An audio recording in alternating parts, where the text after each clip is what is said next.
ऐसा प्रचार हो गया है इंटरनेट के जरिए, ईमेल के जरिए, जो भी उस समय साधन रहा होगा, पत्राचार के माध्यम से यह फैल चुका है कि काशी में नहीं बल्कि व्यास नगर में मरने पर लोग नहीं घुस जाएंगे। और व्यास नगर में कौन रहते हैं? महर्षि व्यास। और व्यास नाम के बहुत लोग हैं, पदवी है।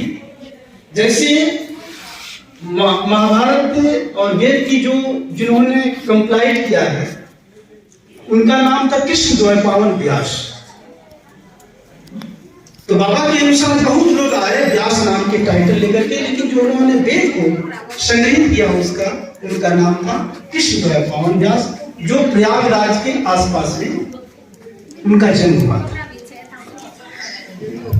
तो माता पार्वती कहती हैं कि अब तो सब लोग काशी नगर छोड़ करके व्यास नगर जा रहे हैं, तो हम लोगों को पूछेगा कौन?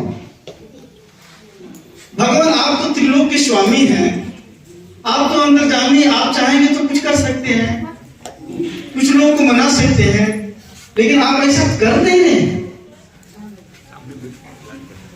तो भगवान शिव कहते हैं कि हे देवी, ये मेरी बस की चीज नहीं है, आप ही कुछ तो कीजिए।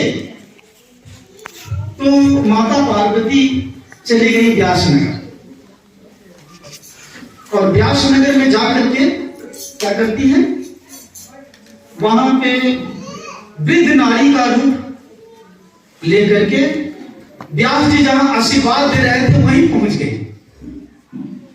और उन्होंने कहा कि महाराज, मैं आपसे पूछना चाहती हूं कि व्यास नगर में मरने से क्या होता है? उन्होंने कहा कि व्यास नगर में मरने से वैकुंठ जाता है। माता पार्वती ने कहा कि महाराज मैं कान की कच्ची हूं, आप पुनः बोलिए।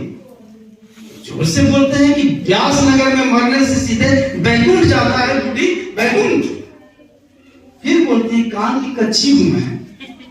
महाराज फिर जोर से चिल्ला के बोल रहे हैं, अरे बूढ़ी तुमको सुनाई नहीं देता?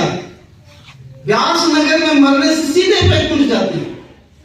फिर माता पार्वती बोलती है कि महाराज हमसे को कोई सुनाई नहीं दिया, कृपया जोर से बोलिए।